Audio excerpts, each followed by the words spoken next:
The marble floor beneath my knees was cold enough to seep through my worn uniform, but I barely noticed anymore. Pain had become background noise. Just another thing I'd learned to ignore, like hunger, like exhaustion, like the way Mrs. Chen's voice could slice through a room when she found a single fingerprint on her precious glassware. Again, Isabella. Do it again. I pressed my forehead against the floor, breathing in the sharp scent of lemon polish mixed with my own sweat. My hands were raw, cracked at the knuckles from the industrial cleaners we weren't supposed to use without gloves. But gloves slowed you down, and slow meant staying past midnight, and midnight meant missing the last bus, and missing the last bus meant walking home through neighborhoods where girls like me disappeared. The Chen estate sprawled across 5 acres of Los Angeles hills, a monument to new money and old cruelty. I'd been cleaning it for 6 months, ever since the temp agency had placed me here with a warning. Don't mess this up. The Chens go through staff like tissues, but they pay well enough that people keep applying. They hadn't mentioned why people kept leaving. I scrubbed the same section of floor for the 3rd time, watching my distorted reflection ripple in the polished surface. 23 years old and invisible. That's what I'd become. The girl who cleaned up after people who'd never once looked at her face. Sometimes I wondered if I'd even cast a shadow anymore, or if I'd simply faded into the furniture, another fixture in someone else's palace. You missed a spot. Mrs. Chen's Louboutins clicked past my head. I didn't look up. Looking up meant eye contact, and eye contact meant she'd find something else wrong, some new inadequacy to punish. I'd learned this dance, this careful choreography of submission. The house was preparing for something big. I'd gathered that much from the frantic energy humming through the staff. Extra security had been stationed at every entrance since yesterday. The regular guards I'd grown accustomed to ignoring had been replaced by men who looked like they'd break you first and ask questions never. They wore expensive suits that couldn't quite hide the weapons beneath, their eyes constantly scanning, assessing threats in every shadow. Mr. Chen's associates will be arriving at 8, Mrs. Chen announced, her accent thick despite 20 years in America. The floors must shine like glass. The silverware must gleam. If anything is out of place, anything, you're finished here. Understood? Yes, ma'am. She walked away, trailing Chanel No. 5 and disapproval. I sat back on my heels, finally allowing myself a breath. Through the floor-to-ceiling windows, Los Angeles sprawled beneath us like a galaxy of broken promises. Somewhere down there was the apartment I shared with 3 other girls, a 400-square-foot box where we took turns sleeping because there were only 2 beds. Somewhere down there was the life I'd imagined when I'd left Arizona. College, career, becoming someone who mattered. Instead, I was here, making floors shine for people who wouldn't spit on me if I was on fire. The antique grandfather clock in the foyer chimed 6. 2 hours until the guests arrived. I gathered my supplies, careful not to let the bottles clink together. Sound carried in this mausoleum, and Mrs. Chen had ears like a bat. The kitchen was chaos, caterers shouting in Mandarin and Spanish, the head chef screaming about truffle oil, someone dropping an entire tray of champagne flutes that shattered like ice against tile. I slipped through the carnage, invisible as always, heading toward the service hallway that led to the wine cellar. That's where I first smelled him. Not saw him, smelled him. Tobacco and bergamot, expensive leather and something darker, something that made the hair on my neck stand up the way it does before a thunderstorm. Danger, my instincts whispered. Predator. I froze in the hallway, my heart suddenly loud in my ears. Lost? The voice came from behind me, low and smooth as smoke. I turned slowly, and the world tilted. He stood in the shadows near the cellar entrance, a figure carved from darkness and sharp edges. Tall, well over 6 feet, with shoulders that filled out his black suit in a way that suggested violence barely contained. His face was all brutal angles and aristocratic bones, the kind of handsome that felt dangerous, like touching a blade to see if it's sharp. Dark hair swept back from his forehead, and eyes so deep brown they looked black in the dim hallway watched me with an intensity that made my skin burn, but it was the stillness that terrified me most. He didn't fidget, didn't shift his weight, didn't blink. He simply existed in that space like a panther deciding whether you were prey or not worth the effort. I'm sorry, sir. My voice came out smaller than I wanted. Broken. I hated how I sounded, like a frightened child. He tilted his head slightly, studying me the way a scientist might study an insect. Just what? Getting more polish. For the floors. Mrs. Chen wants... I know what Mrs. Chen wants. He stepped forward, and the hallway seemed to shrink around us. That's not what I asked. Up close, I could see details that made my stomach clench. A thin scar ran from his temple to his jaw, silver against olive skin. His hands, resting casually in his pockets, bore the faint marks of old burns across the knuckles.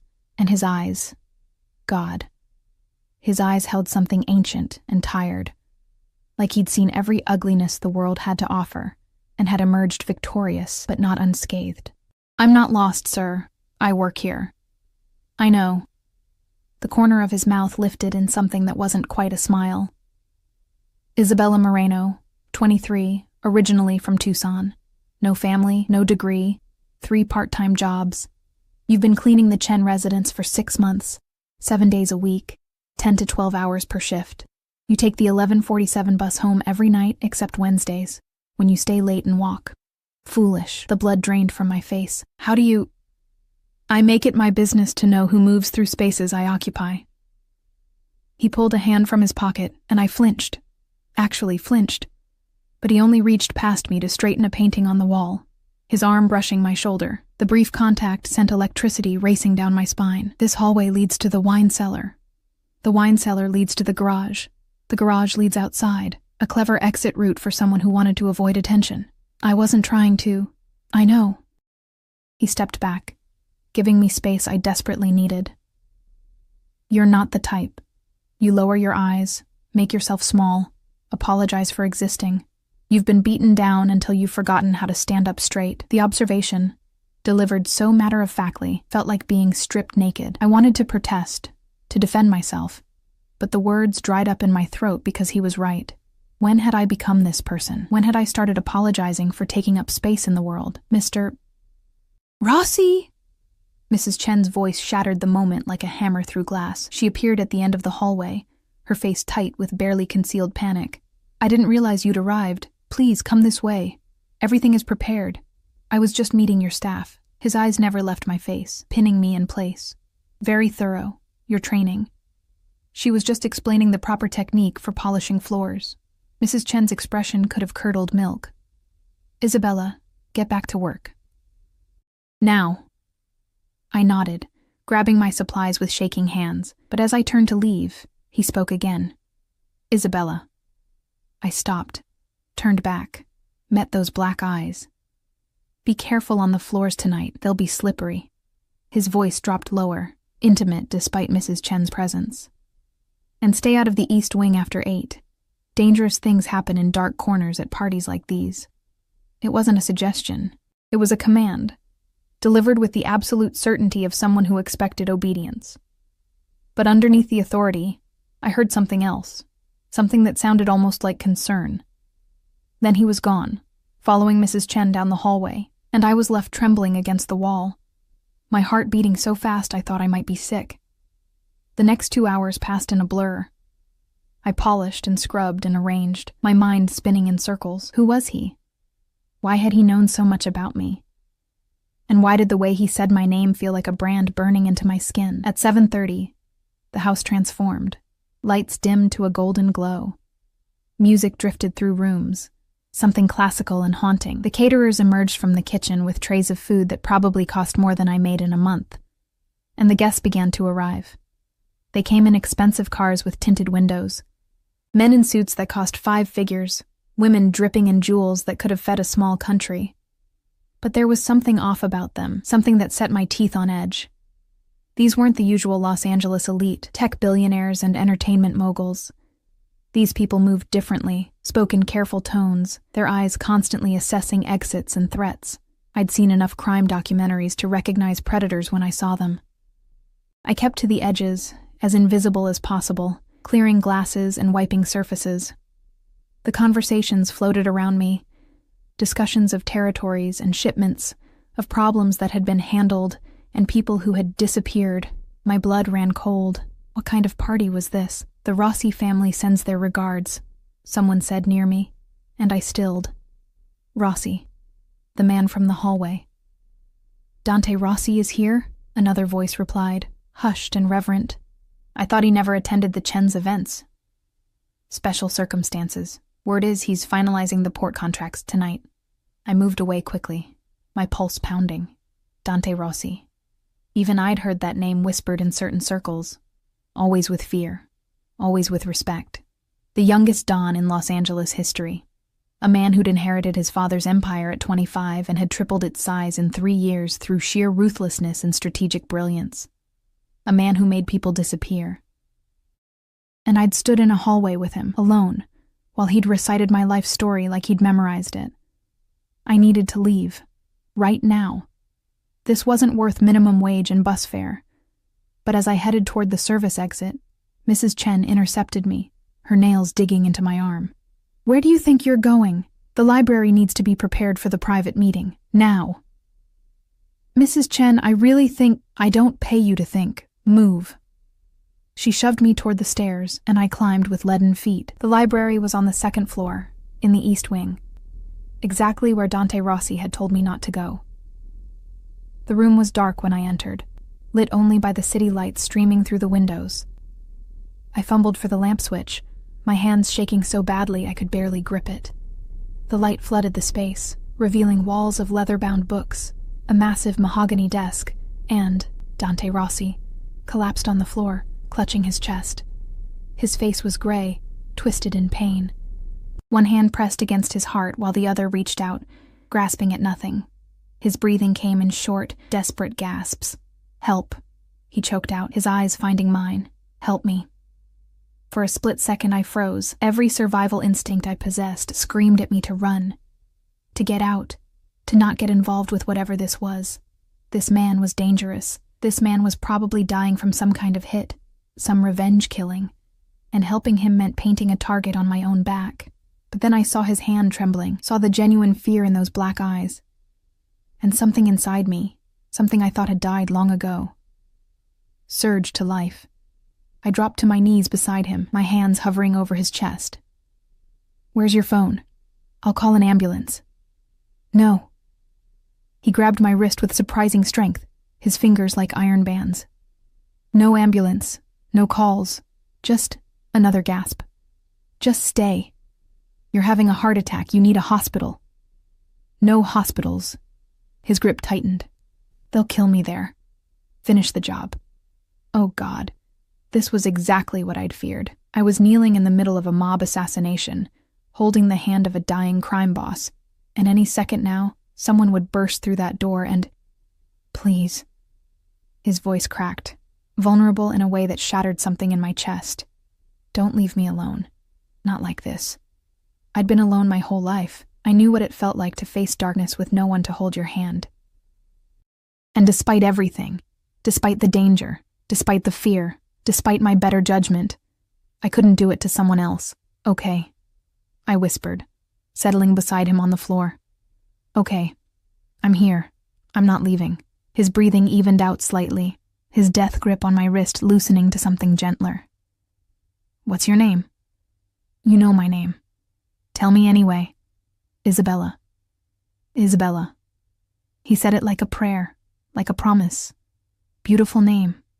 Italian? Mexican. My grandmother's choice. He smiled. Actually smiled. Despite the pain creasing his face. Teaching you to survive in a world that eats soft things alive. I'm not soft, I protested weakly. No. His thumb brushed across my pulse point, and I shivered. No, you're not. You're here, aren't you? When anyone else would have run, I should have run. Probably. Another gasping breath. But you didn't. Why? I didn't have an answer. Or maybe I did, and it scared me too much to say it out loud. That I saw something in his eyes that matched the loneliness in my own soul. That for just a moment, I'd stopped being invisible. So instead, I did something insane. I lifted his head and placed it in my lap, running my fingers through his dark hair, the way my mother used to do for me when I was small and scared. You're not dying alone, I whispered. Not tonight. Not like this. His eyes closed, his face relaxing into something almost peaceful. For several minutes, we stayed like that, a maid and a monster, finding unexpected grace in the dark. Then his eyes snapped open, clear and sharp, all trace of pain gone, and he smiled. The transformation happened so fast I didn't have time to process it. One moment, Dante Rossi was dying in my arms, his face gray with pain. The next, he was sitting up with the fluid grace of a predator. All traces of distress vanished like smoke. What? The word barely escaped before understanding crashed over me like ice water. You were faking. Yes. He straightened his suit jacket, watching me with those unreadable dark eyes. No apology, no explanation. Just that single word hanging between us like a verdict. I scrambled backward on the floor, my heart hammering against my ribs. You were testing me. This was some kind of sick test, not sick. Necessary. He stood, offering me his hand. I stared at it like it might bite. Isabella, don't. I pushed myself up without his help, my legs shaking so badly I had to grip the edge of the desk for support. Rage was burning through the shock now, hot and righteous. Don't say my name like we're friends. You made me think you were dying, and you stayed. He took a step toward me. I took one back. That's the point. You stayed when you should have run. You held my hand when you should have called for help. You chose compassion over self-preservation. So what? You get some kind of thrill from manipulating people? From watching them panic? My voice was rising, cracking. I thought you were dying. I thought I was going to watch you die, and I couldn't finish. Couldn't admit how much it had affected me. This stranger's pain. I needed to know. His voice softened, and somehow that was worse than if he'd stayed cold. I needed to know if you were real. Real? I laughed, high and broken. I'm a maid. I'm nobody. What could you possibly need to know about me? He moved then, faster than I expected, closing the distance between us until I was trapped against the desk with nowhere to run.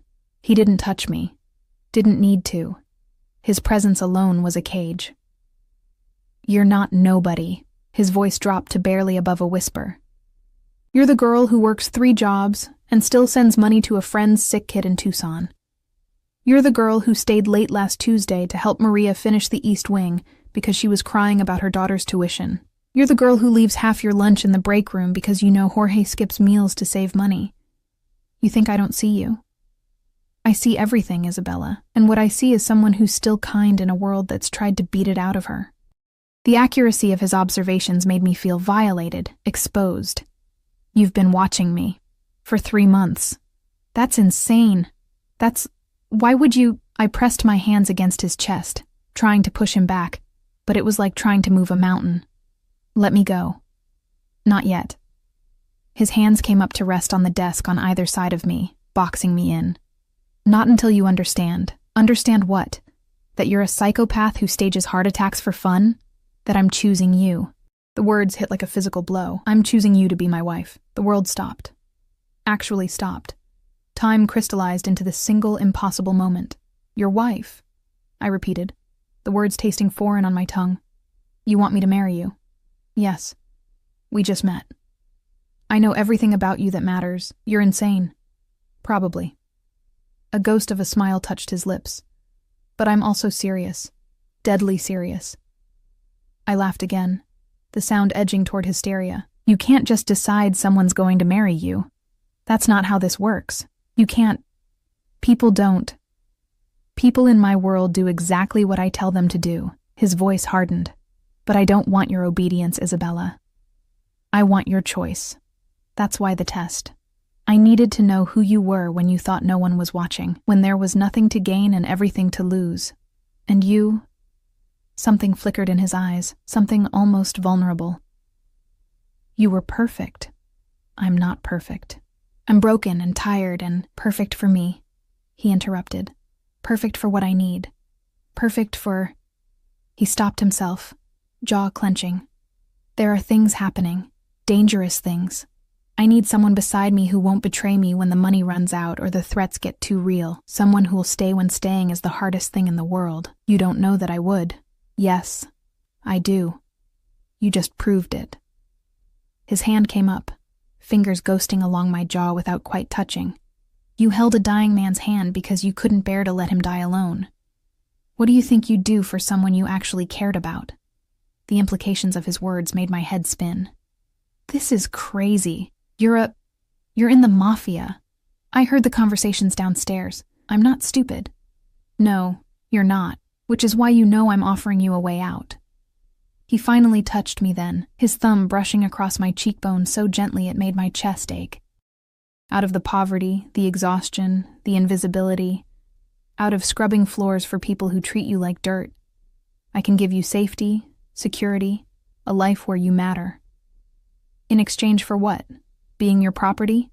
Being my partner? The distinction seemed important to him. Being someone I can trust in a world full of snakes. Being... He stopped, seeming to struggle with words. Being the thing I come home to that reminds me I'm still human. The vulnerability in that admission cracked something in my chest. But I couldn't let it sway me. This was insane. This was... I need to think, I whispered. I need time to... You have until midnight. He stepped back, releasing me from his gravitational pull. Come to the garden at midnight. Say yes, and I'll take you away from here tonight. Say no. His expression hardened. Say no, and you'll never see me again. But you'll be safe. I'll make sure of that. You'll find a new job, a better apartment, everything you need to start over, no strings attached. Why midnight? Because after midnight, circumstances change. After midnight, I won't be able to protect you from the consequences of what happens in this house tonight. Cold fear slithered down my spine. What's happening tonight? Nothing you need to worry about. If you choose me. He moved toward the door, his hand on the handle. Midnight, Isabella. Garden fountain. Don't be late. Wait. But he was already gone, the door clicking shut with a finality that echoed through the room. I stood there for a long moment, my mind reeling. Then I ran. I ran down the back stairs, through the service hallways, out into the cool Los Angeles night. My hands shook as I pulled out my phone. But who was I going to call? The police? And tell them what? That a mob boss had fake died and proposed marriage? That I was in danger from something I didn't understand? The party continued inside, music and laughter drifting through the windows. Like everything was normal, but I could see the guards now, stationed at every entrance. Their eyes scanning, always scanning. I could see the way the guests moved, predators in expensive clothing, playing at civility while planning violence. And I could see Dante Rossi through the library window, standing in the darkness, watching me run. I made it to the service gate before a hand clamped on my shoulder. Going somewhere? Mrs. Chen's voice was acid. Your shift isn't over. I need to leave. I'm not feeling well. You're feeling fine. You're coming back inside to finish your work. Her nails dug into my arm. And then you're going to explain to me why Dante Rossi is asking about you. My blood froze. He's not. Don't lie to me. I saw you together in the library. What did you do? Did you throw yourself at him like some kind of... I didn't do anything. No? She dragged me back toward the house. Then why is he requesting you specifically to serve the private meeting? Why is he asking how long you've worked here, what you've seen? Oh God. Mrs. Chen, please, I don't know anything. You're a terrible liar. She shoved me through the door. The meeting starts in 10 minutes. You'll serve drinks. You'll keep your eyes down and your mouth shut. And if you do anything to embarrass this household, I'll make sure you never work in this city again. Am I clear? I nodded, mute with terror. The next 10 minutes were a blur of preparation. They dressed me in a formal server's uniform, slicked my hair back into a severe bun, gave me a tray of crystal glasses filled with amber liquid. My hands shook so badly the glasses clinked together. Still, Mrs. Chen hissed. Be still, or I'll have you thrown out. The private meeting was held in the Chen's study. A wood-paneled room that smelled like cigars and old money. 8 men sat around the table, each one radiating the kind of power that came from violence and fear. Dante Rossi sat at the head, looking like a dark angel in his black suit, completely at ease in this den of monsters. "Gentlemen," Mr. Chen began, his voice oily with false friendship. "Let's discuss the port access." "No." Dante's single word silenced the room. "First, let's discuss why you've been skimming 20% off the top of our shipments for the past 6 months. The temperature dropped 20 degrees. Mr. Chen's face went pale, then red. "I don't know what you're talking about. Port manifests don't lie, Chen. Neither do the warehouse records my people obtained last week." Dante pulled out a folder, spreading documents across the table. "You've been stealing from me, from my family. That's a mistake people don't usually survive." I stood frozen by the wall, the tray trembling in my hands. This was it. The violence I'd sensed brewing all night. Someone was going to die in this room. "It was a misunderstanding, Mr. Chen stammered. "A bookkeeping error. $2 million is not an error." Dante's voice never rose, but the threat in it made my stomach clench. "It's theft. It's betrayal. It's grounds for—" He paused, his eyes finding me across the room. Something in his expression shifted. "However, I'm prepared to be merciful." The men around the table looked shocked. Clearly, mercy wasn't Dante Rossi's usual play. "You have something I want," Dante continued, still watching me. "Something more valuable than money. Give it to me, and we'll call your debt paid." Mr. Chen's eyes darted around, desperate. "Anything. Whatever you want. Her." Dante pointed at me. "Isabella Moreno. I want her contract transferred to me, immediately." "My contract? I don't have a contract." "Yes, you do." Mrs. Chen's smile was pure venom. "When you signed on through the temp agency, you agreed to an indentured service contract, 2 years minimum. We own you, sweetheart." The room spun. "That's why no one ever quit. That's why they could treat us however they wanted. We were slaves, dressed up in legal paperwork. Is this true?" I looked at Dante, betrayed. "You knew about this?" "I know everything about the Chen's operation." His face was unreadable, including their habit of exploiting desperate women through illegal labor contracts. "So, Chen, what do you say? Her freedom in exchange for your life?" Mr. Chen practically sobbed with relief. Yes, take her. She's yours." "No."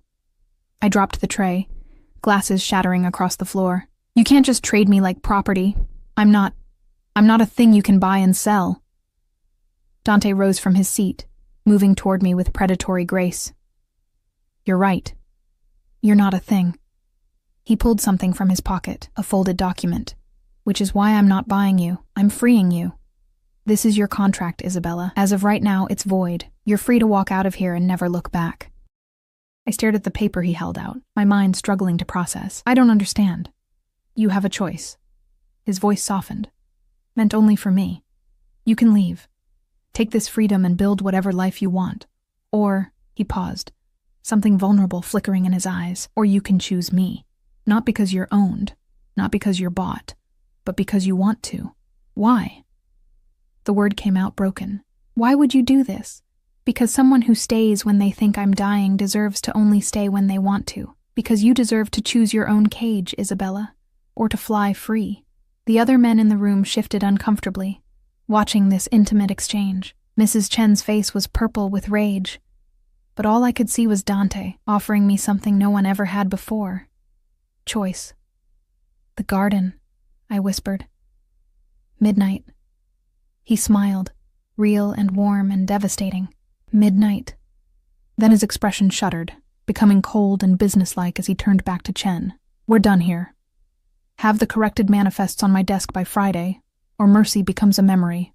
I ran from the room, the torn contract clutched in my shaking hands, and didn't stop until I was in the servants' quarters, gasping for breath. The other staff avoided me, sensing danger like animals before an earthquake. Maria found me there at 11:30, tears streaming down my face as I stared at my freedom, written in black and white. "Isabella? Mija, what happened?" He freed me, I whispered. The most dangerous man in Los Angeles just gave me my freedom and asked me to choose him anyway. Dante Rossi? Maria's eyes widened. Dios mío. What are you going to do? I looked at the clock.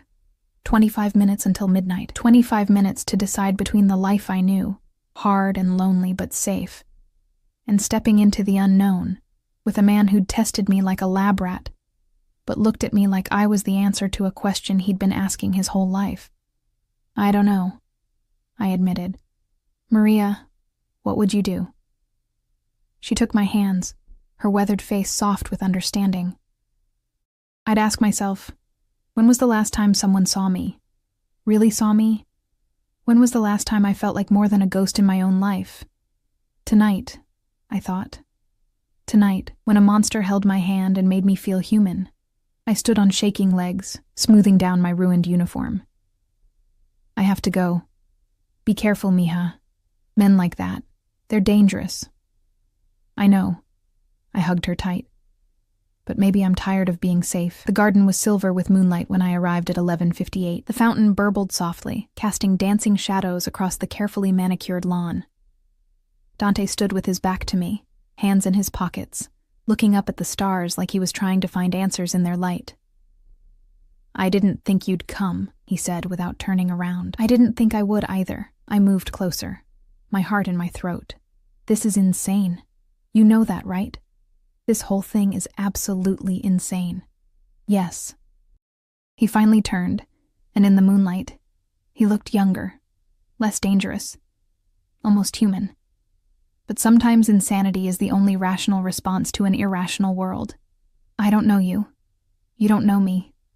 Not really. I know you stayed. He closed the distance between us. I know you held my hand when you thought I was dying. I know you're brave enough to stand here right now even though you're terrified. What else do I need to know? Everything. My favorite color, my dreams, whether I want kids, if I snore, blue. You want to open a bookshop someday. You're terrified of wanting children because you're afraid you'd fail them the way the world failed you. And yes, you snore. Softly. I've heard it through the monitors. I should have been creeped out by how much he knew. Instead, I felt seen in a way that made my chest ache. Why me? I whispered. You could have anyone. Why choose someone like me? Because everyone else wants something from me. Power, money, protection. You wanted nothing except to ease the pain of a dying stranger. That's so rare, Isabella. That's so precious, and He stopped, jaw clenching. I'm tired of being alone in rooms full of people.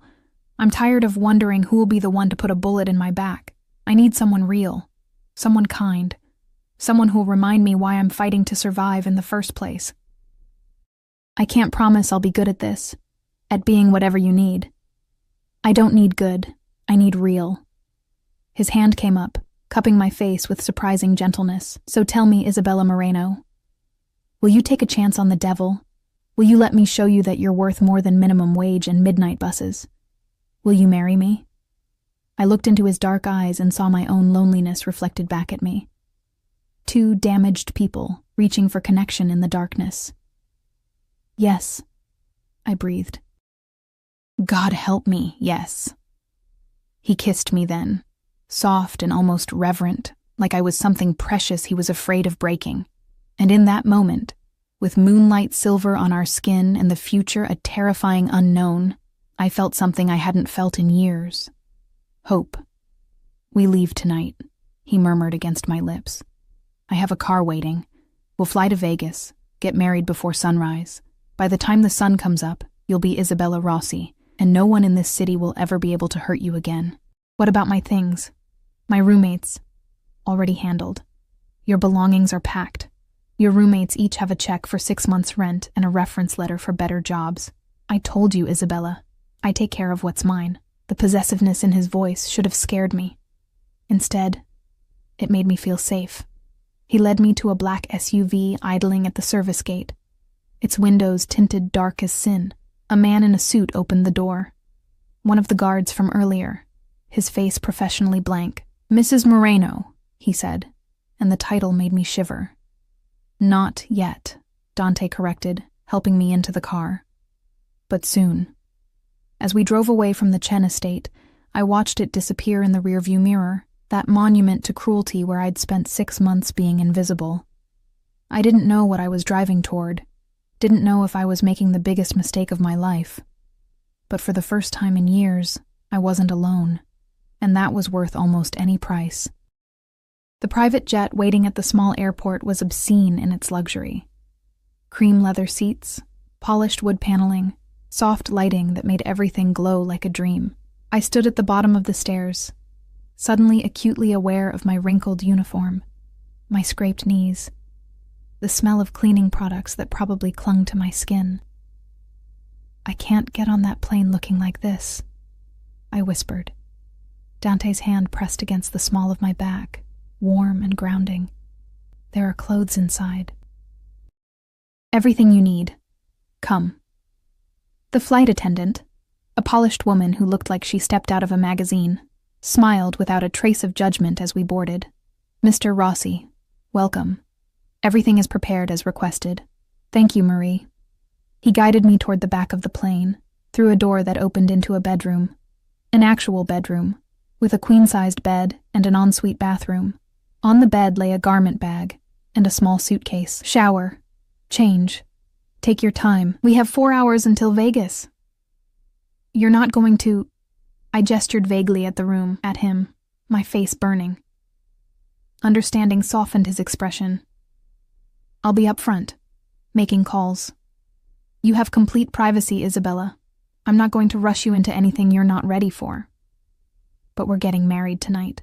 Marriage is a legal document, a promise. What happens after—" He stepped closer, his thumb brushing across my jaw. "What happens after goes at whatever pace you set. I can be patient when something matters." The gentleness in his voice undid something in my chest. I nodded, mute, and he left, closing the door softly behind him. The shower was heaven.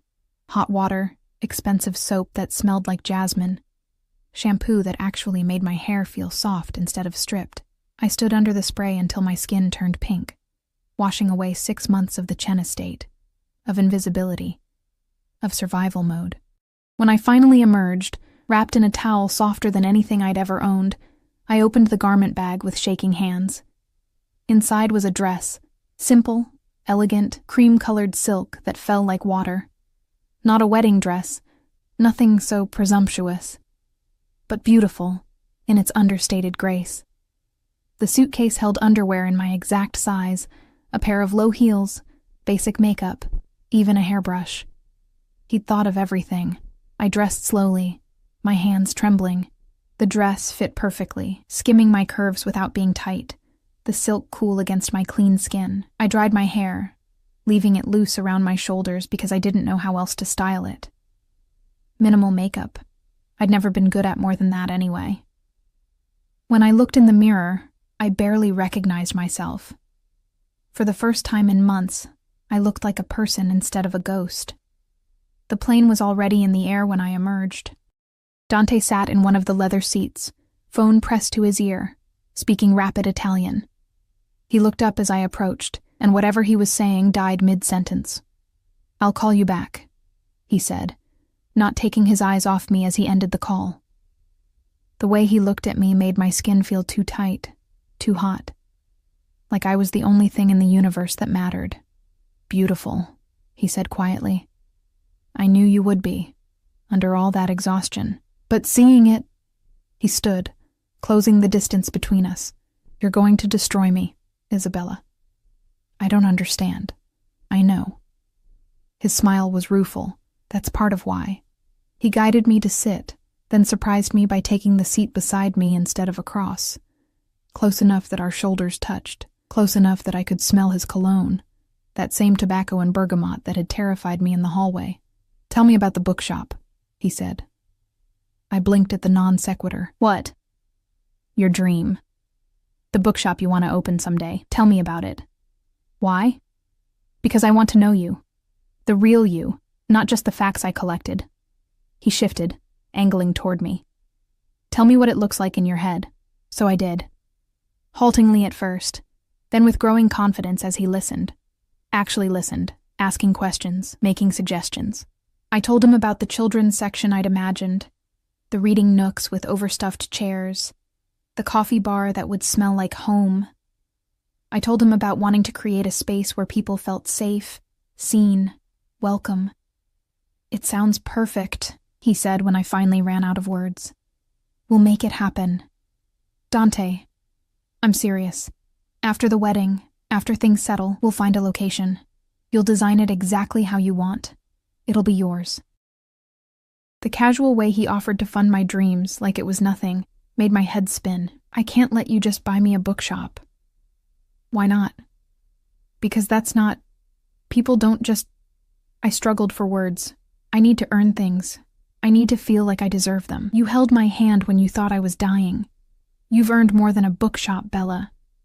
The endearment rolled off his tongue like honey. "But if it makes you feel better, you can work for it. Be my wife. Stand by my side.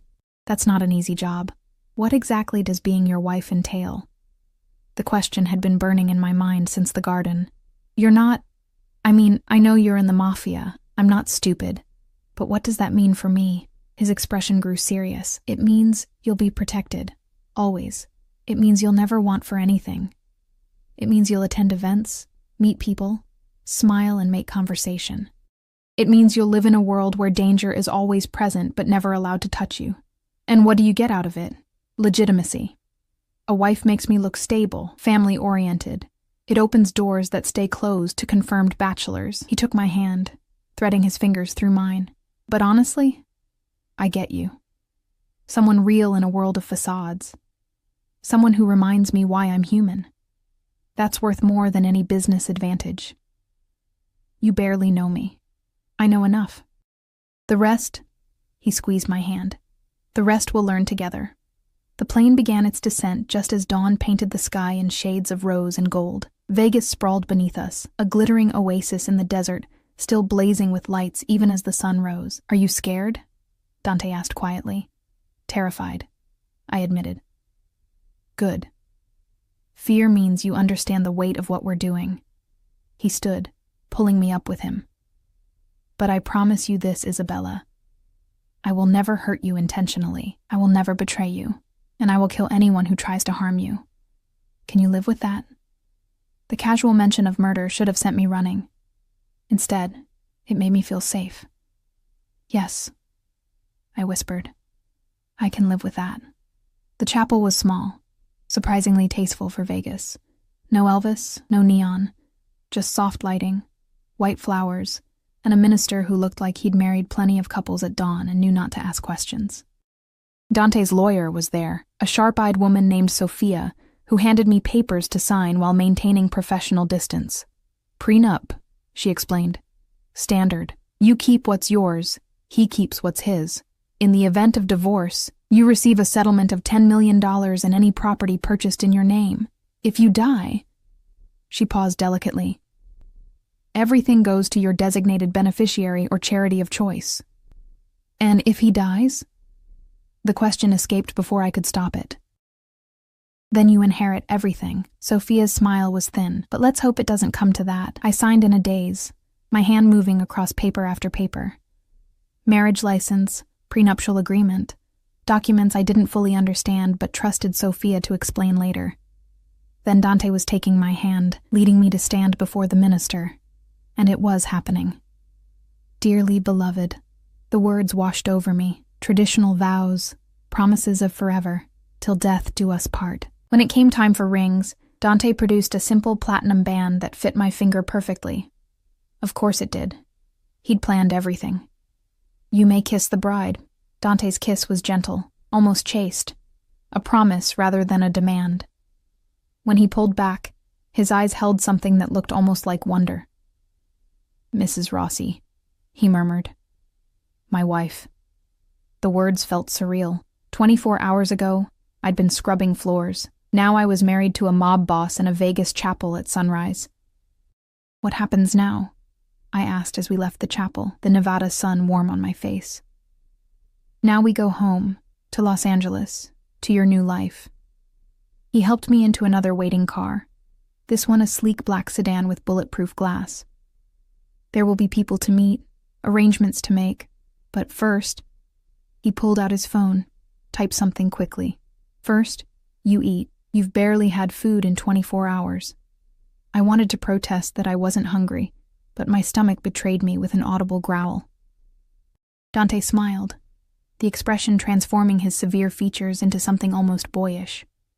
There's my practical girl, always honest, even when your body betrays you. The hotel he took me to was one of the finest in Vegas, a suite with floor-to-ceiling windows overlooking the Strip. Room service arrived within minutes. Fresh fruit, eggs Benedict, pastries that melted on my tongue, coffee that tasted like heaven. Eat, Dante commanded gently, settling across from me. Then rest. We fly back this afternoon. Aren't you eating? I ate on the plane while you were showering. He watched me with those dark eyes, cataloging every bite I took like it mattered. I'm just enjoying watching you enjoy something for once. The observation was too close to the bone. I focused on the food, suddenly ravenous in a way that went beyond physical hunger. How long had it been since I'd eaten without calculating the cost, since I'd tasted something just because it was delicious? Isabella. His voice made me look up. Thank you. For what? For taking a chance on me. For saying yes. He paused, seeming to struggle with words. For making me feel like maybe I can be more than what I was born into. The vulnerability in his voice cracked something open in my chest. I should be thanking you. You freed me. We freed each other. He stood, moving to the window. I want to be honest with you about something. About what happens when we get back to LA. My appetite vanished. Okay. There will be people who don't approve of this marriage. People who'll see you as a weakness to exploit. My enemies will try to use you to get to me. And my family... He laughed, bitter. My family will have opinions. Many, many opinions about me marrying a maid instead of someone from an established crime family. So I'm going to be in danger. You're going to be the most protected woman in California. But yes, there will be danger. There will be threats. There will be people who resent you just for existing beside me. He turned back to face me. I'm not going to lie and say it'll be easy, but I promise you'll never face it alone. I stood, moving to join him at the window. Vegas glittered beneath us, artificial and bright, and somehow hopeful. What if I'm not strong enough for this life? You're already strong enough. You survived the Chens. You survived poverty and loneliness and still came out kind. That's warrior strength, Bella. That's the strength that matters. His hand found mine. Everything else, I'll teach you. How to move in my world. How to protect yourself. How to be the queen beside the king. I don't know how to be a queen. Good. I don't trust people who think they already know everything. He pulled me against his side, and I let myself lean into his warmth. We'll figure it out together, one day at a time. Starting with today, getting you home, getting you settled, introducing you to the people who matter. Your family? Eventually. First, my inner circle, the people who keep me alive. He pressed a kiss to the top of my head, casual and affectionate. They're going to love you, or they'll pretend to, which amounts to the same thing in my world. Despite everything, I laughed. The sound surprised us both. There it is, Dante murmured. The sound I've been waiting to hear. Genuine joy. I'm going to make that my mission, Isabella. Making you laugh like that as often as possible. You're dangerous, I said, but there was no heat in it. Only to people who threaten what's mine. His arm tightened around me. And you're mine now, which means you're the safest person in this city. I wanted to believe him. God, I wanted to believe that safety was possible. That this beautiful dream wouldn't shatter like everything else good in my life. But as I stood there in his arms, watching the sun rise over Vegas on my wedding day, I let myself hope. Just for a moment. Just long enough to believe that maybe, just maybe, I'd found something real in the darkness. My monster. My husband. My chance at something more than survival. Take me home, I whispered. Take me home, Dante. Always, he promised. Always, Bella. Always. The house, no, the estate, that Dante called home made the Chen residence look like a cottage. We drove through gates that looked like they could withstand a military assault. up a winding drive lined with trees that had probably been planted before I was born, until we reached a modern masterpiece of glass and stone that seemed to grow out of the hillside itself. "This is home," Dante said, watching my face carefully as the car stopped. I couldn't find words. The place was stunning. All clean lines and floor-to-ceiling windows that offered views of Los Angeles sprawling below like a carpet of lights. Even in daylight, I could see how the city would look at night from here. A galaxy of possibilities, all of them far below us. "It's too much," I finally managed. "It's safe. That's what matters." He helped me out of the car, his hand steady on my elbow. "The windows are bulletproof. The security system is military grade. There are 12 guards on rotation, cameras on every entrance, and a safe room in the basement that could withstand a siege. You're protected here, Isabella, always." The casual mention of needing that level of security should have terrified me. Instead, it grounded me in the reality of what I'd chosen. This wasn't a fairy tale. This was survival, dressed up in expensive architecture. The front door opened before we reached it. A woman in her 50s stood there, dressed in simple but elegant clothing, her gray hair pulled back in a neat bun. Her face was kind but assessing as her eyes landed on me. "Mr. Rossi," she said, her voice warm with genuine affection. "Welcome home. And this must be my wife, Isabella." The pride in Dante's voice when he said it made something flutter in my chest. "Bella, this is Rosa. She manages the household. Anything you need, she's the person to ask." "Wife?" Rosa's eyebrows shot up, but she recovered quickly, a smile spreading across her face. "Well then, Mrs. Rossi, welcome home. I must say you've surprised us all. I've surprised myself," I admitted. Rosa laughed, the sound genuine and warm. "I like her already. Come inside. You must be exhausted. I've prepared the master suite," and she paused, glancing at Dante. "Should I prepare a separate room as well?" "No," Dante said firmly, then looked at me. "Unless you want—" "No." The word came out stronger than I felt. "We're married. We share a room." Something fierce and possessive flashed in Dante's eyes. "Good." Rosa led us through the house, pointing out rooms as we went, a living area with furniture that looked too expensive to sit on, a kitchen that could have serviced a restaurant, a library with more books than I'd seen outside of an actual library. Every space was beautiful, modern, and slightly impersonal, like a magazine spread rather than a home. "We haven't had a woman's touch here in years," Rosa said, as if reading my thoughts. "Since Mr. Rossi's mother passed. Feel free to change anything you like, Mrs. Rossi. Make it yours." The master suite was on the second floor, overlooking the city. The bedroom alone was bigger than the apartment I'd shared with 3 other girls. A king-sized bed dominated the space, covered in white linens that looked cloud-soft. Through an open door, I could see a bathroom with a tub big enough to swim in. "Your things are being delivered this afternoon," Dante said, "though I suspect you'll want to shop for more. Rosa can take you, or I can assign someone. I can take myself." The words came out sharper than intended.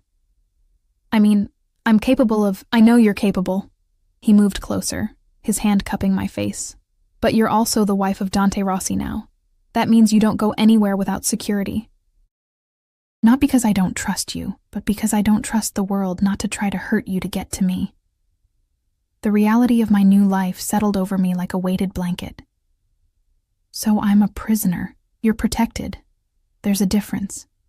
His thumb stroked across my cheekbone.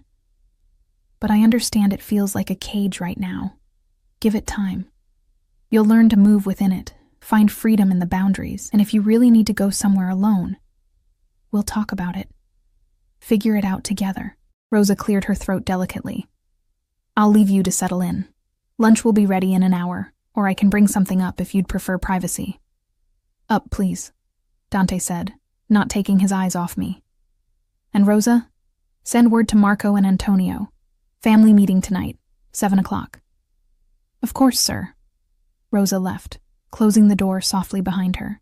Suddenly, I was alone with my husband in our bedroom, and the weight of everything that had happened in the past 24 hours crashed over me like a wave. "I need a minute," I whispered, moving toward the bathroom.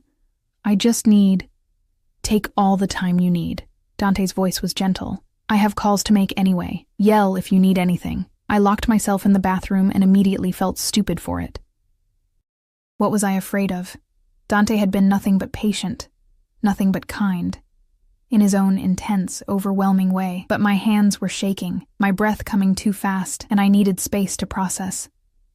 I'd gotten married, to a Mafia boss, after knowing him for less than a day. The girl staring back at me from the mirror looked like a stranger, clean, well-dressed, wearing a wedding ring that probably cost more than I'd made in my entire life. Who was she? What had I become? A knock on the door made me jump. "Isabella? You okay in there?" "I'm fine," I called back, my voice only slightly unsteady. "You're having a panic attack." "I'm not. Your breathing is too fast. I can hear it through the door." A pause. "I'm not going to push my way in, but I need you to breathe with me, okay? In for 4 counts, hold for 4, out for 4. Can you do that?" I wanted to be annoyed at his presumption, but he was right. My chest was too tight, my vision spotting at the edges. "Okay. Good. In, 2, 3, 4. Hold, 2, 3, 4. Out, 2, 3, 4. I followed his voice, the calm steadiness of it anchoring me. Slowly, my heart rate settled. My vision cleared. My hands stopped shaking quite so badly. "Better?" he asked after a few minutes. "Better," I admitted, opening the door. He stood there, concern written across his features, making him look younger, more vulnerable. "This is a lot. I know it's a lot. If you want to slow down, take time to adjust." "No." I stepped closer to him. "No, I just needed a moment. I'm okay now. I chose this. I'm not backing out." "You can back out anytime you want. I meant what I said. You always have a choice with me." The sincerity in his voice undid something in my chest. I reached up, touching his face. The first time I'd initiated contact. His skin was warm, the stubble on his jaw rough against my palm. "I don't want to back out," I said quietly. "I'm scared, but I don't want to run. I just need you to be patient with me while I figure out how to be the person you need." "You're already the person I need. Just be yourself, Bella. That's all I want." He turned his head, pressing a kiss to my palm. "Now come. Lunch will be here soon, and you need to eat.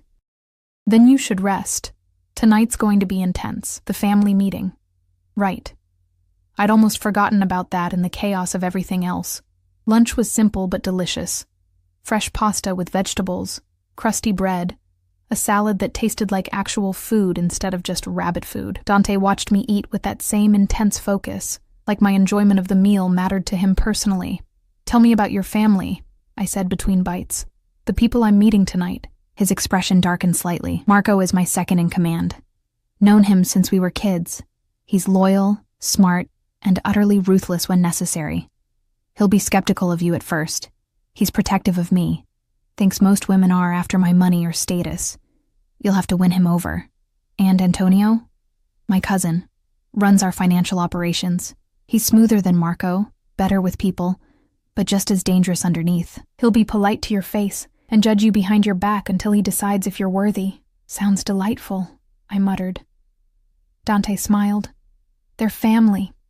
They're allowed to be difficult, but they'll come around once they see you're not going anywhere, once they see you're real." "What about your actual family, parents, siblings?" His face went carefully blank. "My father died 3 years ago. Heart attack during a business dinner. Real one, not faked," he added with dark humor. "My mother died when I was 12, cancer. I have no siblings, no wife before you, no children." He paused. "What about you?" "You said no family, but my parents died in a car accident when I was 19. I was supposed to start college that fall. Instead, I spent everything we had on funeral costs and ended up in Los Angeles with nothing but a suitcase and some terrible decisions." The old pain felt distant now, like it had happened to someone else. No siblings, no cousins I know about. Just me. Not anymore. He reached across the table, taking my hand. "Now you have me. You have this house, this life. You have protection and security. You're not alone anymore, Isabella. Never again. The promise felt too big, too impossible. But I wanted to believe it. After lunch, Dante insisted I rest. You've been up for over 24 hours. Sleep for a few hours. I'll wake you at 6 to get ready for tonight. I wanted to protest, but exhaustion was pulling at me like a tide. The bed, when I finally lay down on it, was the most comfortable thing I'd ever experienced. The last thing I remembered was Dante pulling a blanket over me, his hand gentle in my hair. Sleep, Bella. I'll keep watch.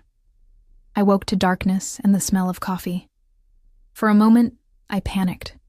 Where was I? Then memory returned. The house, the marriage, the new life I'd chosen. Dante sat in a chair near the window, backlit by the city lights, working on a laptop. He looked up as I stirred. Good. You're awake. It's 6:30. The meeting's at 7. He stood, moving to the bed. There are clothes in the closet. Rosa took the liberty of having some things delivered. Choose something that makes you feel confident. These men will try to intimidate you. Don't give them the satisfaction. The closet was a revelation. Designer dresses, casual wear, shoes in every style, all in my size. I chose a simple black dress, elegant without being flashy, confident without trying too hard. It hit just below my knee and had long sleeves, covering most of my skin. Armor, I thought. Professional armor. When I emerged, Dante was waiting in a fresh suit, his hair still damp from a shower I'd slept through. His eyes traced over me, approval clear in his expression. Perfect, simple, elegant, understated.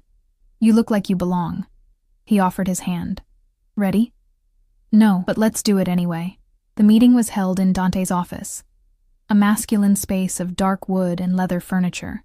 2 men stood as we entered, their expressions carefully neutral. Marco was exactly what I'd expected. Tall, built like a boxer, with cold eyes that assessed me like a threat. Antonio was smoother, handsome in an obvious way, his smile friendly, but his eyes calculating. Gentlemen, Dante said, his hand firm on my back. I'd like you to meet my wife, Isabella Rossi. The silence was deafening. Then Marco spoke, his voice rough. Your wife? Since when? Since this morning. Vegas. You got married in Vegas without telling anyone? Antonio's smooth facade cracked slightly. Dante, what the hell?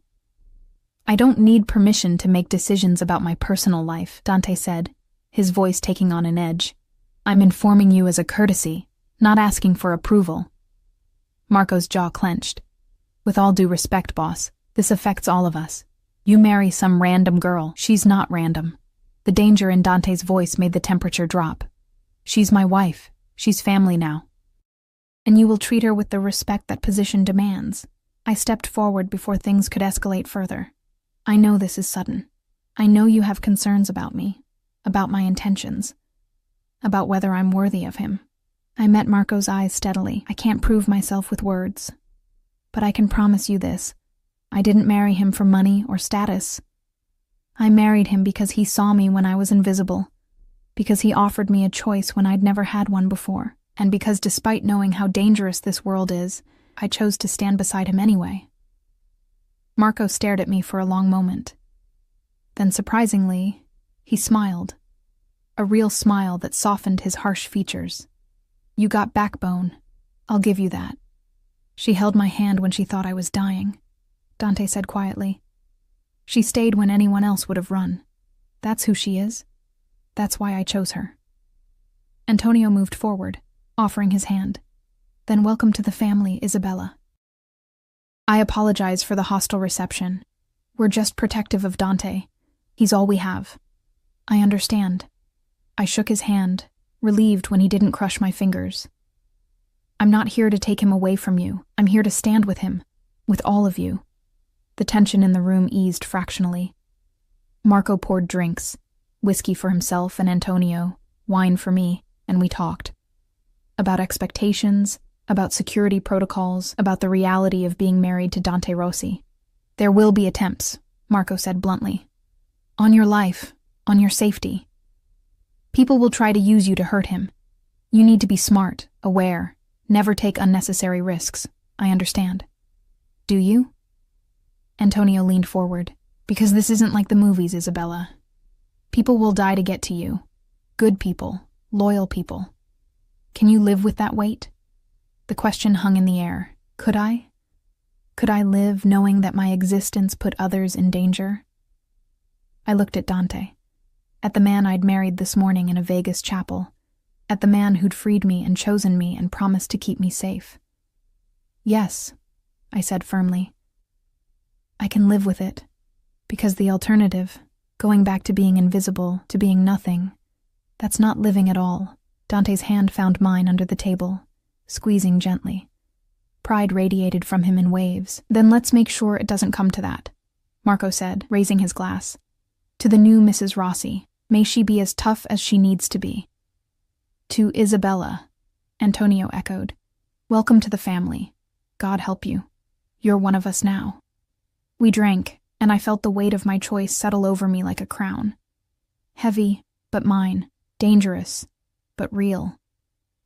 I was Isabella Rossi now, and whatever that meant, whatever came next, I would face it standing tall. No more invisibility. No more apologizing for existing. I was seen. I was chosen. I was home. The weeks that followed were a blur of learning to navigate a world I'd never imagined belonging to. Rosa became my guide, teaching me the unspoken rules of Dante's universe, how to dress for different occasions, which conversations to engage in and which to politely avoid, how to spot threats disguised as friends. You're doing well, she told me one morning over coffee, 3 weeks into my new life. Better than most would in your position. You have good instincts. I'm terrified most of the time, I admitted. Good. Fear keeps you sharp. It's the ones who get comfortable who end up dead. She patted my hand. But you're stronger than you think, Mrs. Rossi. I see it. Mr. Rossi sees it. Soon, everyone else will too. Dante was patient in ways I hadn't expected. He gave me space when I needed it, proximity when I craved it, and never pushed for more than I was ready to give. We shared a bed, but he held me like I was precious, like I might break if he gripped too hard. Sometimes I woke to find him watching me, his expression unguarded in the darkness, vulnerable and fierce all at once. What are you thinking? I asked one night, catching him staring. That I don't deserve you, he said quietly. That somehow I tricked fate into giving me something good, and that I'm terrified every day that you'll realize what a monster I am and run. I rolled toward him, pressing my palm against his chest, feeling his heartbeat strong and steady beneath my hand. You're not a monster. Monsters don't look at their wives like they hung the moon. Monsters don't hold hands with dying strangers. I wasn't dying, but I didn't know that. And you wanted to see if I had kindness in me even when there was nothing to gain. That's not something a monster would care about. I moved closer, until there was no space between us. You're dangerous, Dante, but you're not a monster. Not to me. He kissed me then, deeply, desperately, like I was air and he was drowning, and for the first time since our wedding night, I kissed him back with equal hunger, equal need. Bella, he breathed against my lips. Are you sure? I'm sure. I pulled him closer. I'm your wife. I want to be your wife in every way. What followed was tender and intense, passionate and careful. He touched me like I was sacred, like my pleasure mattered more than his own. And when it was over, we lay tangled together, my head on his chest, his hand stroking through my hair. I love you, he said into the darkness. I know it's too soon. I know I shouldn't feel this much this fast. But I do. I love you, Isabella Rossi. My heart stuttered. You don't have to say it back, not until you're ready. I just needed you to know. He pressed a kiss to the top of my head. I'll wait as long as it takes, but the truth was, I didn't need more time. Somewhere between the fake heart attack and the Vegas chapel, between learning to navigate his world and finding safety in his arms, I'd fallen too. I love you too, I whispered. God help me, I do. His arms tightened around me, then we're both damned together. I can live with that. The first real threat came on a Tuesday. I was shopping with Rosa at a boutique in Beverly Hills. My first real outing beyond the estate. 2 guards flanked us, subtle but present. I was trying on dresses for a charity gala Dante wanted me to attend, feeling almost normal for the first time in weeks. Then I saw him. A man across the street, watching me through the boutique window. Something about the way he stood, the intensity of his stare, made my skin crawl. I met his eyes, and he smiled, cold and predatory. "Rosa," I said quietly. "That man across the street, is he—" She glanced over, and her face went pale. "Inside. Now, guards." Everything happened fast. The guards pushed us toward the back of the store. Rosa was on her phone, speaking rapid Italian, and through the window, I saw the man pull out a gun. Glass shattered. Someone screamed. One of the guards shoved me to the floor, his body covering mine as bullets tore through the boutique. Then it was over. Sirens wailed. The guard above me was bleeding from his shoulder, but alive. Rosa was shouting orders. And across the street, the man was gone. Disappeared like smoke. Dante arrived within minutes, his face a mask of cold fury as he burst through the door. His eyes found me on the floor, and something in his expression cracked. "Bella." He was beside me in seconds, pulling me up, his hands running over me, checking for injuries. "Are you hurt? Tell me you're not hurt. I'm fine. I'm okay." My voice shook despite my words. "But Marco, he was shot. He'll live. He's been through worse." Dante pulled me against him, his arms iron bands around my body. "You shouldn't have been here. I shouldn't have let you leave the house. This is my fault. You can't keep me locked up forever. Watch me." The words were fierce, possessive. "If keeping you alive means you never leave the estate again, then that's what happens." "Dante?" "No." He pulled back, cupping my face in his hands. "You don't understand. If something happened to you, if you died because of me, because of what I am," his voice broke, "I wouldn't survive it, Isabella. You're everything. You're the only good thing in my entire goddamn life. I can't lose you." The raw emotion in his voice stripped away my protest. This wasn't about control. This was about fear. Real, visceral fear that matched my own. "Okay," I whispered. "Okay, we'll figure it out. More security, better protocols, whatever you need. But Dante, I can't live in a cage. Even a golden one. You have to let me breathe." He closed his eyes, his forehead pressing against mine. I know, Bella. We'll find a balance. But right now, let me take you home. Let me keep you safe." The attack changed everything. Security doubled. Every outing required extensive planning. And Dante became even more protective, shadowing me whenever possible. His tension palpable whenever I was out of his sight. "It was the Castellanos," Marco told us that evening, his shoulder bandaged but his spirit unbroken. "They're trying to start a war. Hitting your wife sends a message that you're weak, distracted, vulnerable. Then we send a message back." Dante's voice was ice. "We show them exactly how vulnerable I'm not." "Dante, no." I grabbed his arm. "Don't start a war because of me. Don't risk your people because someone took a shot at me. They didn't just take a shot at you. They threatened what's mine. They need to understand that has consequences. And what happens to me while you're busy fighting? What happens if you die in this war?" The thought made my chest tight. I didn't marry you to become a widow. The room fell silent. Marco and Antonio exchanged glances, clearly uncomfortable with the domestic dispute playing out before them. "She's right," Antonio said finally. "A war hurts everyone. We lose men, we lose money, we lose ground. Maybe there's a smarter play here. What do you suggest?" Dante's jaw was tight. "A show of unity.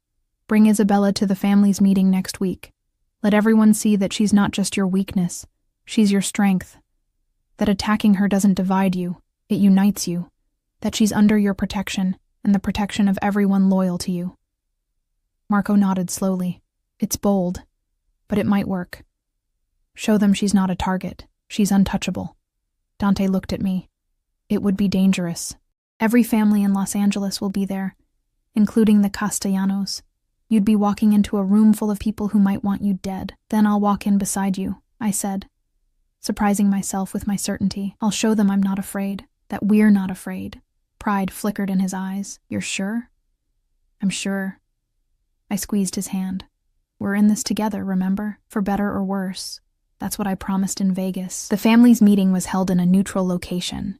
An upscale restaurant closed for the evening, its private dining room filled with men who'd built empires on blood and fear. I wore red, Dante's choice, bold and unapologetic, and walked into that room with my head high and my hand in his. Every eye turned to us. I felt the weight of their assessment, their judgment, their curiosity, but I didn't flinch. I was Isabella Rossi, and I belonged here. Dante led me to the head of the table, pulling out my chair with careful courtesy before taking his own seat. Marco and Antonio flanked us, a show of unity. "Gentlemen," Dante said, his voice carrying through the room, "I'd like to introduce my wife, Isabella. Some of you may have heard about the recent incident.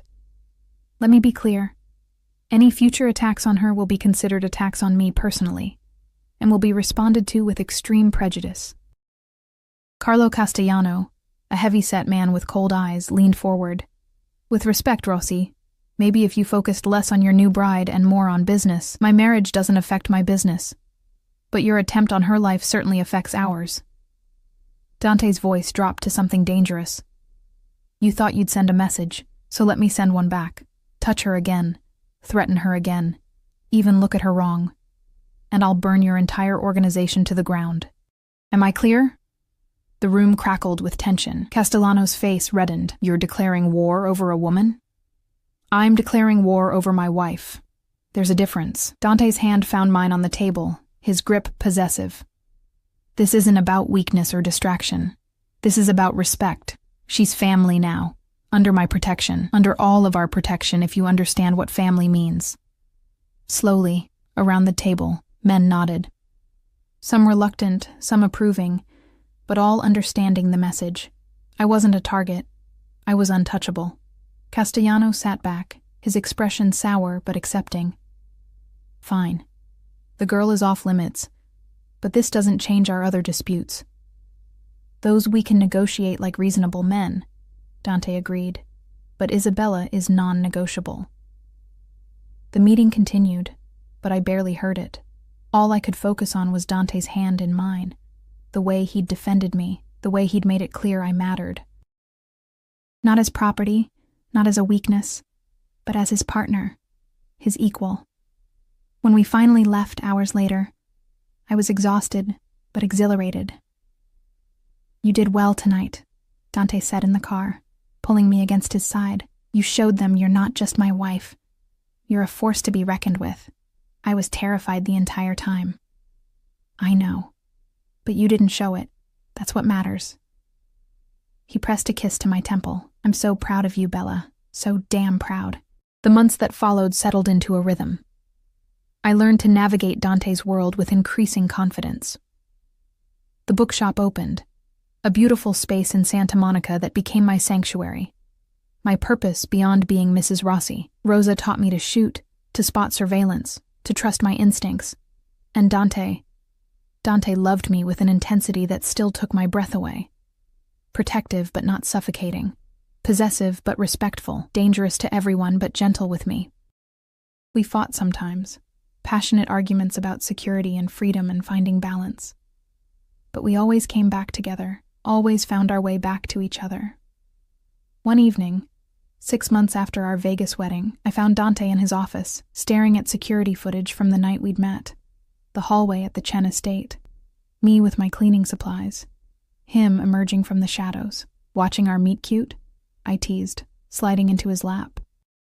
"Watching the moment my life changed," he corrected, his arms wrapping around me. "The moment I saw you and knew, just knew, that you were going to save me. I didn't save you. You saved yourself. No, Bella. You saved me. From becoming the monster everyone expected. From forgetting why any of this matters. From being alone in a room full of people." He turned me to face him. "You make me better. You make me human. You were always human. You just needed someone to remind you." He kissed me, soft and sweet and full of promise. When he pulled back, his eyes held something that made my heart skip. "I want to give you something," he said, pulling a folder from his desk. "I had the lawyers draw this up. It's a trust for the bookshop, for your financial independence, for your future. Completely separate from me. If something happens to me, if you decide to leave, if..." "I'm not leaving." I pressed my fingers to his lips. "Stop planning for me to leave. I'm planning for you to have choices, always choices, Bella. That's what I promised you." He set the folder aside, pulling me closer. "But I'm hoping, God, I'm hoping you choose to stay. Every day. For the rest of our lives." I looked at this man, this dangerous, complicated, tender man who'd faked a heart attack to test my character, who'd freed me from slavery and given me a kingdom, who'd declared war to keep me safe and built me a bookshop to feed my soul. "I choose you," I whispered. "Every day, every night, in every world and every life. I choose you, Dante Rossi, even knowing what I am, what I do, especially knowing, because you're also the man who holds my hand in the dark, who makes me laugh when I want to cry, who sees me, really sees me, and loves me anyway." I cupped his face in my hands. "You're my monster, my husband, my home, and I'm not going anywhere." He buried his face in my neck, and I felt wetness against my skin. Tears from a man who probably hadn't cried in years. "I love you. God, I love you so much it terrifies me. I love you too. And I'm not scared anymore." It was true. Somewhere along the way, the fear had transformed into strength. The cage had become a kingdom, and the maid who'd been invisible had become a queen. "Thank you," he whispered against my skin. "Thank you for staying when I was dying. Thank you for choosing me when you should have run. Thank you for being exactly who you are. Thank you for seeing me," I whispered back. "Thank you for freeing me. Thank you for loving me enough to give me choices even when you wanted to lock me away." We sat there for a long time, wrapped in each other. Two broken people who'd found healing in the most unlikely place. The city sparkled below us through the windows. Millions of lives playing out in the darkness. But up here, in this house on the hill, we'd found something rare, something precious. We'd found home in each other's arms. And that was worth every risk, every danger, every impossible choice that had led us here.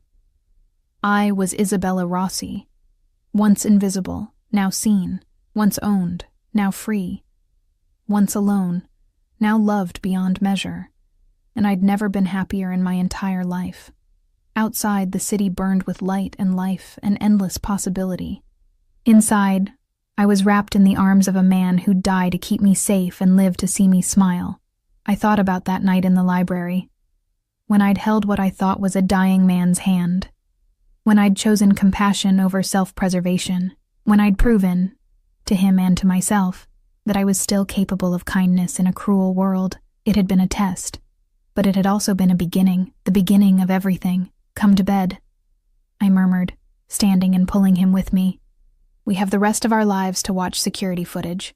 Tonight, I just want to be with my husband." He smiled, that rare, genuine smile that transformed his entire face. As my wife commands, we walked to our bedroom hand in hand, two people who'd found each other in the darkness and chosen to create light together. The future stretched before us, uncertain and dangerous and absolutely beautiful, but whatever came next, we'd face it together, in sickness and health, for richer or poorer, in danger and in safety, till death do us